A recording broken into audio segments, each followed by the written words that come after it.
Euthanasia and physician-assisted suicide is a highly controversial issue in today's society as well as historically.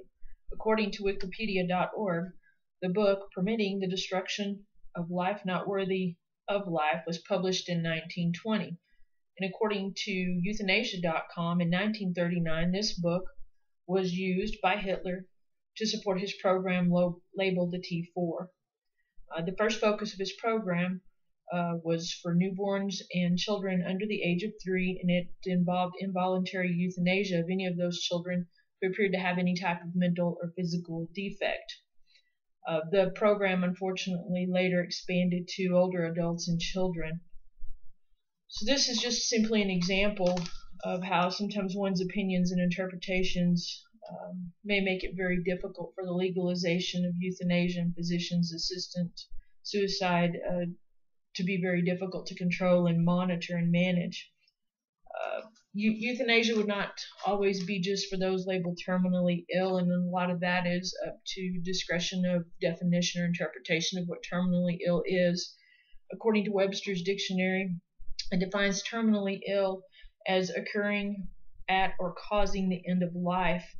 Current laws in some of the states who do have legalized physician-assisted suicide label terminally ill as an expected death of one within 6 months. Terminally ill has also been defined as a condition in which death will occur in a relatively short time. There's no way to determine life expectancy. Sometimes it goes many years beyond what physicians often will give an life expectancy, and many people survive many years longer. Euthanasia could also become an option to lower health costs.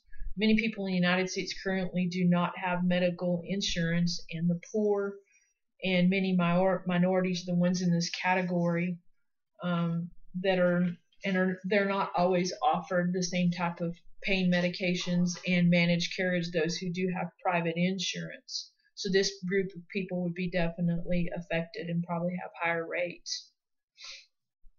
The government may also decrease funding for managed care and start providing more dollars for euthanasia.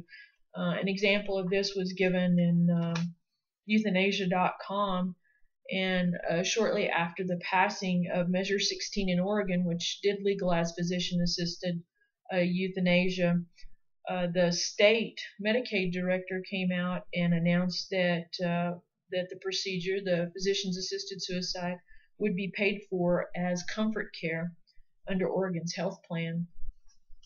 This raises a lot of question. Would euthanasia be actually voluntary? Ill people or terminally ill people have often very fragile emotional and physical states. Many people may begin to feel guilty for not opting death in comparison to opting for further health care. The concern for finances and perhaps being a burden to family members could play a huge factor in a person's decision and their choice of whether to end their life.